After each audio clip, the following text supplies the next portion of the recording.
హైదరాబాద్లో మళ్లీ చైన్ స్నాచర్లు రెచ్చిపోతున్నారు.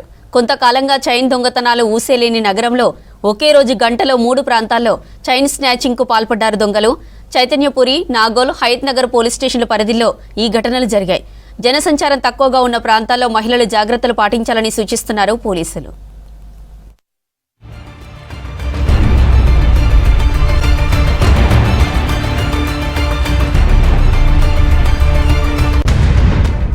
నగరంలో మళ్లీ చైన్ స్నాచర్లు చేతివాటం ప్రదర్శిస్తున్నారు. ఒంటరిగా వెళ్తున్న మహిళలను టార్గెట్గా చేసుకుని స్నాచింగ్లకు పాల్పడుతున్నారు. నిర్మానుష్యమైన ప్రాంతాల్లో రెక్కీ చేసి చైన్ స్నాచింగ్ చేస్తున్నారు. అవసరమైతే మహిళలపై దాడి చేసి మరీ చైన్ దొంగతనాలు చేశారు.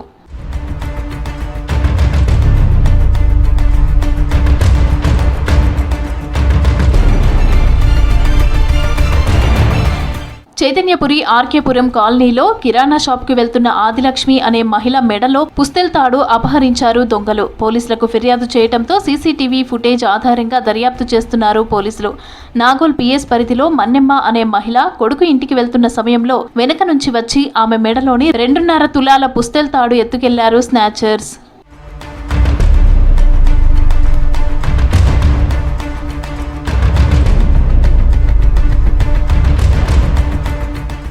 హయత్ నగర్ పోలీస్ స్టేషన్ పరిధిలోని అంజనాద్రి కాలనీలో నివాసముండే విజయ అనే మహిళ మెడలో ఉన్న 3 తులాల బంగారు చైన్ను అపహరించారు స్నాచర్లు. ఇలా నగరంలో వరుస ఘటనలు ప్రజలను భయాందోళనకు గురిచేస్తున్నాయి. హైదరాబాద్ నగరంతో పాటు జిల్లాల్లో కూడా చైన్ స్నాచింగ్ ఘటనలు జరుగుతున్నాయి.